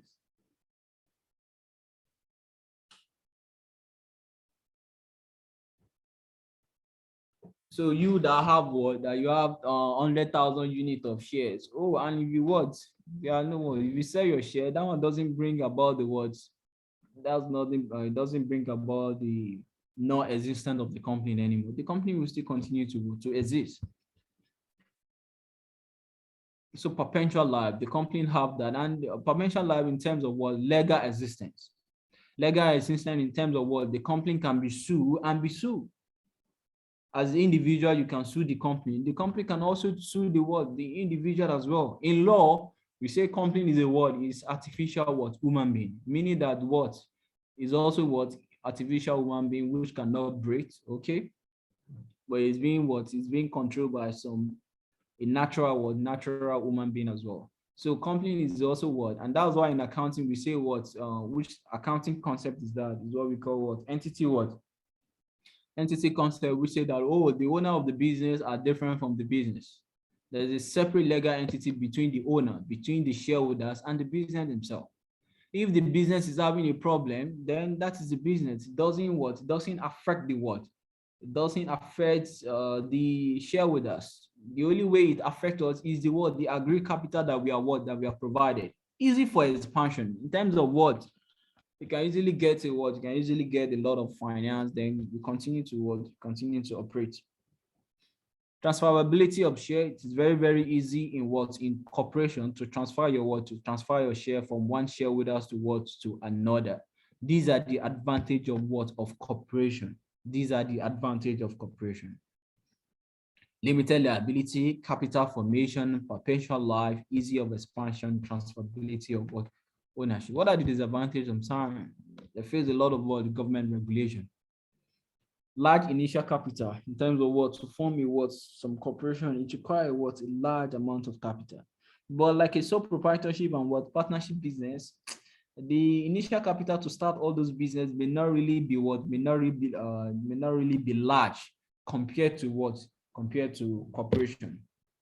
Lack of secrecy. A company financial transaction cannot be shared from the public view because shareholder must be provided with what? Annual report of its performance. But in a what? In a, let's say in the sole proprietorship, I think there's a maximum secrecy there. In partnership, there's also a secrecy because it is being known among the members. Let's say we have a 50 members, okay? So it's only known by those 50. But in what? In a corporation where you have what? Infinity what? Numbers of what? Numbers of shareholders. So, and it's the must for you to provide what? The must for you to provide the annual report. But in a sole proprietorship and partnership, it's not a must for them to produce what? Annual report. So in a corporation, it is required for you to produce annual report every year. So, and everything that you have done during the year, during the 12 months, it will be available for what? It will be available for the public to see it. Go what? Go in Congress. Go what? In Congress. Where there's a conflict of interest between individual goals and the business objective. For example, employees are usually concerned with increase in what? In salary, while organization is likely to emphasize on what? On profits maximization. So there's what? Go incongruence between the what? Between the business stakeholders. Because each stakeholders of the business is looking for different things. What the employee as a stakeholder is what? Is interested in is different from what? From what the supplier is different from what the government is different from what the shareholder is looking for. So that's where the go incongruence is coming in. So employee can be interested in what? In increase in salary now, but organization is increasing in what? In profit maximization, because the higher the salary, it will also affect the profit. If your salary is what? If the salary is high, then that will also lead to what? Reduction in what? In profit. Government regulation, large initial capital, lack of secrecy, go incongruency, divisions of what? Of owner and management what? Interest. In terms of what? The owner now, which is the what? Which is the shareholders. And that's what we call what? We usually call this the agency what? The agency conflict. In terms of what? You see, the management, that is what? That is managing the day-to-day affairs of the business. In agency theory, we refer that particular what? We refer them as what? As agents. While the principal is the what? Is the shareholder. So most of the two of them, the two parties now, the principal and the what? And the agent, that is the what? The management and the what? And the owner, they will have disagreements sometimes because each of them have different things that they are looking for. As what? As the management can be thinking of what? Increasing their own remuneration as well. Having a what? The company should provide a new official car. But the shareholders will not like that, because the higher the director what? Let me call it expenses, it will also reduce the what? It will also reduce the profit. And it is from the profit that you have that you are still going to pay tax, that you are still going to pay other stakeholders as well. So that means that the shareholder will be left with just a residual amount. And the shareholder will not like that, because it's the shareholder that provide the fund. So there's going to be a conflict of what? There's going to be some conflict. There's going to be some conflict between the what? Between the owner and the management in what? In corporation. Organization expenses. This form of business involves a what? A substantial cost of what? Incorporation, allowance for members of the board of directors, salary for top management staff, and etc. In terms of what there's a lot of higher organization what expenses when it comes to corporation. Before the cost of registering this type of business is what? Is high. Allowances for members of the director is also high. The salary for top management staff, providing them some other incentive. Oh, they are traveling now. What? We are going to book them on the first class. Or we'll provide rent a private jet for them to take them. So that is also come with what? A large amount of cost. Large size, and that can also bring about what? Problem. So these are the advantages of what? Corporation, limited liability, capital formation, potential what? Life, ease of what? Expansion, transferability of shares. What about the disadvantage? Government regulation, large capital, large initial capital, lack of secrecy, go incongruency, division of owners and what? Management interests, organization expenses, and what? And large size. Especially if you have a large size and you're not able to what? You're not able to control it.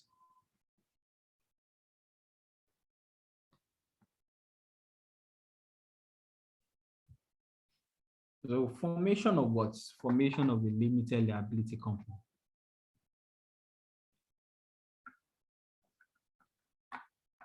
How do you form a what? How do you form a business? How do you what? How do you form a what? A business. How do you form what? How do you form a business? If you want to what? If you want to form a business in Nigeria, first of all, you have to register with what? You have to register with the Corporate Affairs what? Commission. You have to register with the Corporate Affairs Commission, where you are going to provide a name for them. You choose the business name. Once the business name is what? Is being approved, then you start some pre-corporation procedure. So what are the some of the documents that you need when you want to form a limited liability companies? And one of the most important documents that you need when forming a limited liability company is what we call articles of association and memorandum of memorandum of association. You need these are the most two important documents.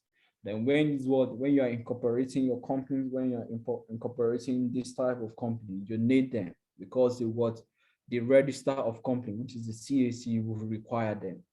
Articles of association. What are the some? And when we say articles of association, it is a document that governs the internal process. How are we going to do within?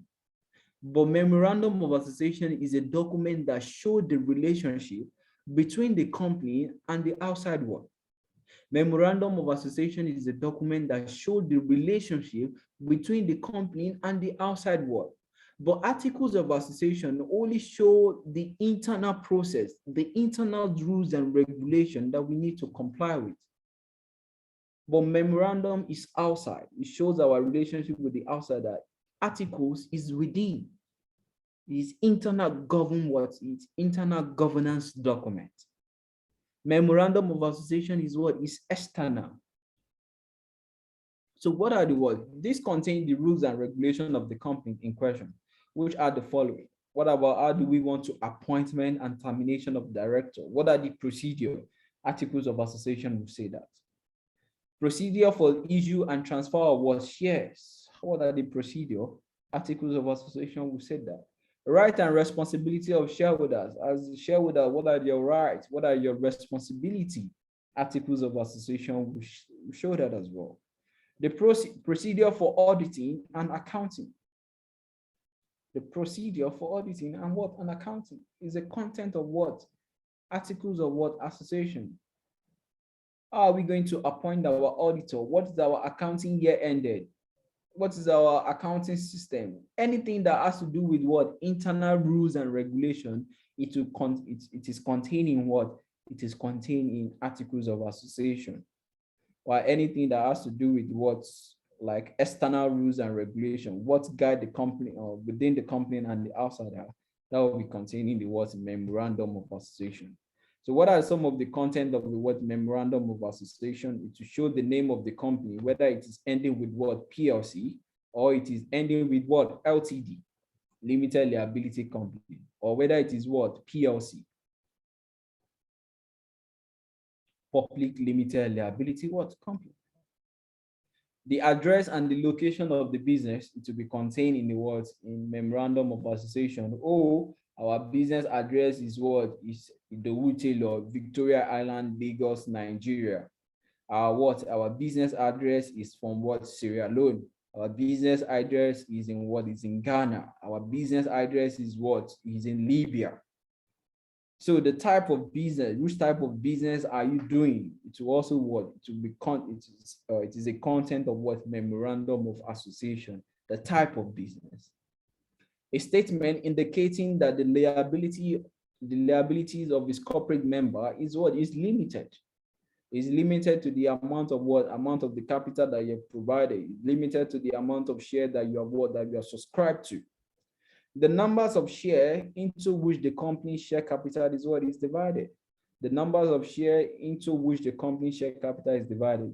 How many units of ordinary share do you have? How many units of what preference share do you have? And preference share sometimes is also further divided. We can have participating, we can have cumulative, we can have what not participating. You can remember some of these things in your ATSWA under PPFA in companies account. So these are some of the content of what memorandum of association: the name, the address, the type of business, the liability of the members, the numbers of share, and how it is being broken down. Then after that, they will give you a certificate of incorporation.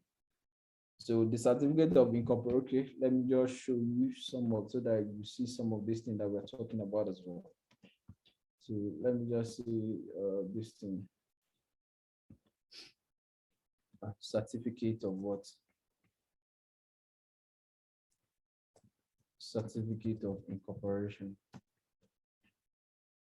So like for example, now we have certificate of where is the CAC? Okay.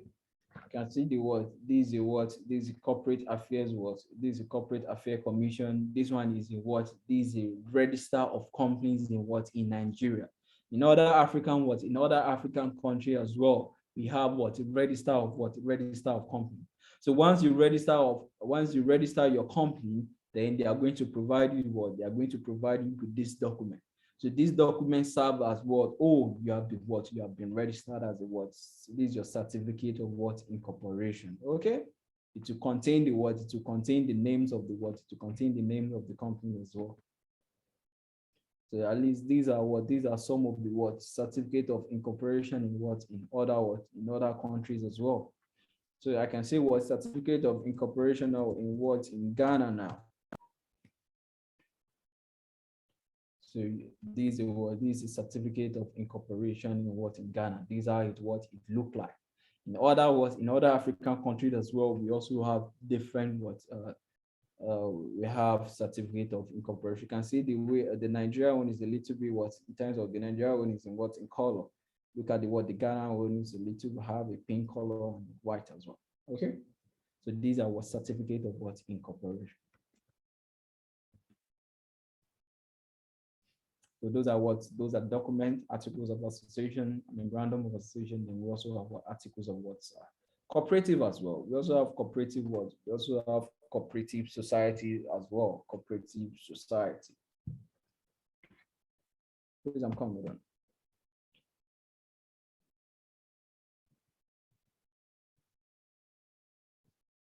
Cooperative society. This is a form of business set up in a setup is distinct from its owner and usually regarded as a legal person. There is a continuity of business irrespective of individual debt or withdrawal. In terms of we can form a cooperative society.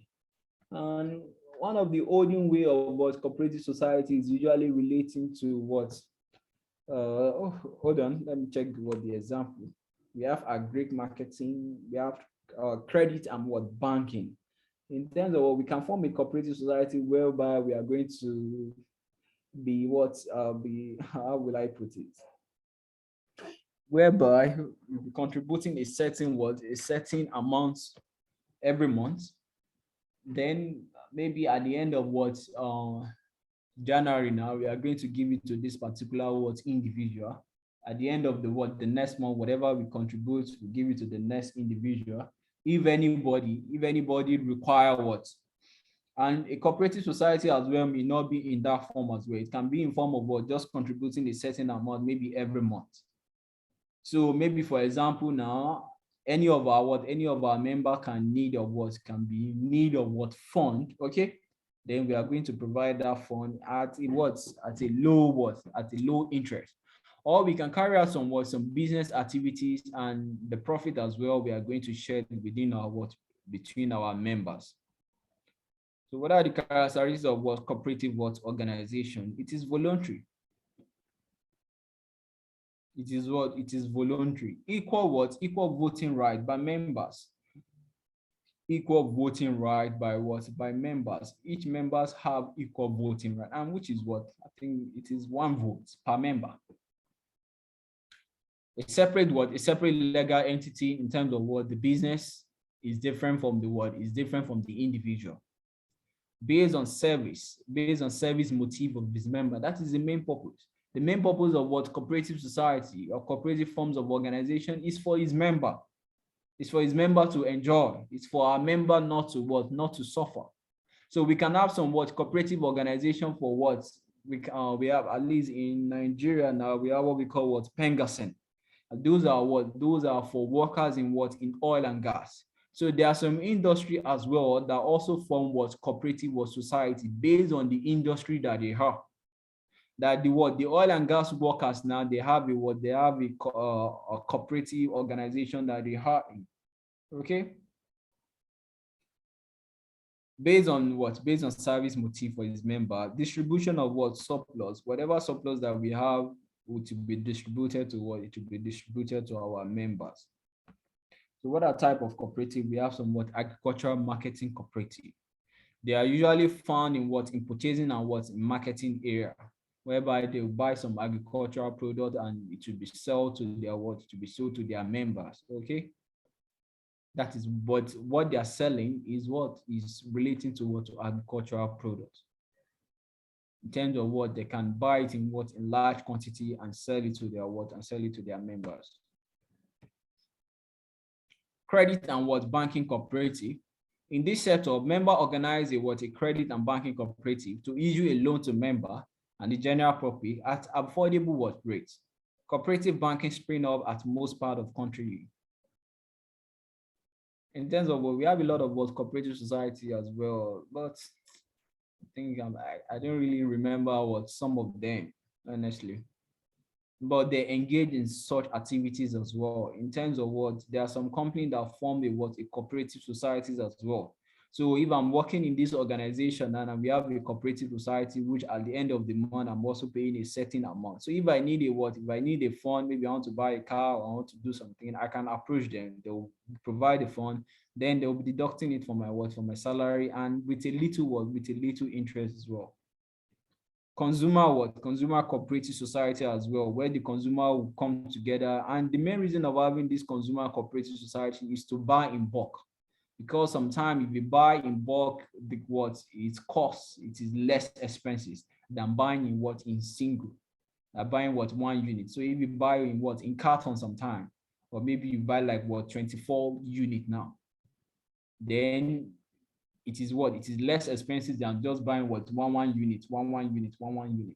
So in the consumer cooperative now, different consumer will come together and buy a certain item in bulk. And the main reason why they are doing that is just to reduction in the purchase price. So these are the 3 types of cooperative organization that is being mentioned in your syllabus. We have the agriculture, the credit and the banking cooperative, and we also have the consumer cooperative as well. So what are the advantages of this type of organization? What are the advantages of this type of organization? Please have a look at it. Let me give you as the first task now. Have a look at this. What is it? What read about what the advantage and what the disadvantage of what cooperative organization. The advantage and the disadvantage of what cooperative what organization. As you're listening to me, this is what the first target I'm giving to every one of you now. Read what the advantage and the disadvantage of what cooperative. So recap, what are some of the things that we have what are some of the things that we have talked about so far? That is some of the things that we have talked about so far. Talk about a lot of things, which is please, I don't want you to forget. At least we started with what a business, these forms of business organization. This is where we, from the last recap, this is what we will talk about. Forms of business organization, sole proprietorship, partnership, corporation, and what cooperative. These are different types of what of business, what organization. Okay, those are entirely what we talk about. We have stakeholders. Okay, hold on. We have what stakeholders, and let me end with this. Stakeholders. When we say stakeholders, stakeholders are those that will be affected affected by any decision or actions of the organization. So that means that if the organization takes any decision or they takes any action, if it is going to affect you, we pray for it to be positive, or sometimes it can be negative as well. That means that you're what? You are a stakeholder. So stakeholders are those that will be affected by any decision or action of the organization. We have different types of stakeholders. And as you can see on your screen, we have what shareholders, the government, the employee, the society, the community, the suppliers, and the what? The customer. They are what? They are external. But internal stakeholders, we have the what? The employee, the management, the providers of what? The providers of funds. Sometimes we can categorize them as what? Internal what? Stakeholder. Please don't forget, when we say internal what? When we say stakeholders, stakeholders means what? Any individual or group of individuals who have a strong interest. The interest is what we call stake in the organization and what it does or trying to achieve. This is another definition. We can also define a stakeholder as any individual or a group of individuals that will be affected by any action or decision of the organization. That means that if the organization takes any decision or it takes any action, if it is going to affect you, that means that you are a stakeholder. So stakeholders can be categorized maybe based on the syllabus. They say what? Two. We have internal and what? Internal and external. And sometimes there are some texts that will categorize stakeholders into what? Into three. We have internal, we have external, and we also have what? Connected stakeholders. So let me illustrate it with what we have. But have it at the back of your mind that stakeholders can be categorized into three sometimes: internal, external, and what's connected. So internal stakeholders of a company are what? Are stakeholders within the what? They are stakeholders within the organization, like the shareholders, director and top management, senior management staff, and other managers and what? And staff. They are what? They are internal stakeholders because they are within the organization. We also have external stakeholders. Example of external stakeholders, we have the lenders, or sometimes we call them the borrowers. Those are providers with funds, like the bank. We have the suppliers as well, the regulators, the government, the general public, special interest group, the companies auditor. They are what? They are external because they are not within the what? They are not within the organization. Another thing that we also need to talk about is the what? Is expectation of what? Expectation of stakeholders. Expectation of what? Stakeholders. Because every stakeholders have expectation. And that's the problem. And the expectation of each of these stakeholders is what is different. You can see we have many stakeholders. Look at this diagram. So each of these stakeholders now, whether it's internal or external now, they have different expectations. What the government is expecting is different from what the employee is expecting. It's different from what the society, what the community, what the supplier, what the owner, what the employee is looking for. And all the time, we still expect this company to meet this. No, we can't. We have to be honest with ourselves. So each stakeholders have what? They have different expectations. What employee is expecting is different from what customer is expecting. It's different from what government is expecting. What is now the effect of what stakeholders' expectation? Those stakeholders' expectation have different right and duty, and they also have different expectation of what the company should provide for them. The effect of those difference in expectation is what we call what stakeholders conflict. Because you have different expectations. Employee, you are looking for salary. Government is looking for, I want you to pay a higher tax. Community is looking for, do some CSR. So all these different expectation have effect. And the effect of this different expectation is what? Stakeholders conflict. That is what we call what? Stakeholder conflict. Stakeholder conflict arises as a result of what? Different expectation of what? Stakeholders. Because each stakeholders have different things. And which the organization sometimes we can't meet all of them at the same time. And that's another way we can do what? That's another way we can resolve what? Stakeholders conflict. Is what? There's what we call what? I forget the name. And what it means is that what?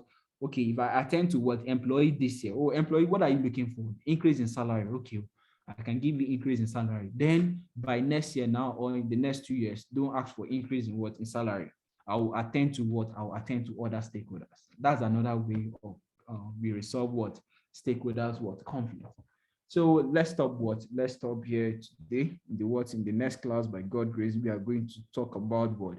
We are going to talk about business environment. So once you understand once you understand different forms of business organization, you understand different forms of business organization, you understand growth, then the next thing that we need to talk about, which is very important, is business environment.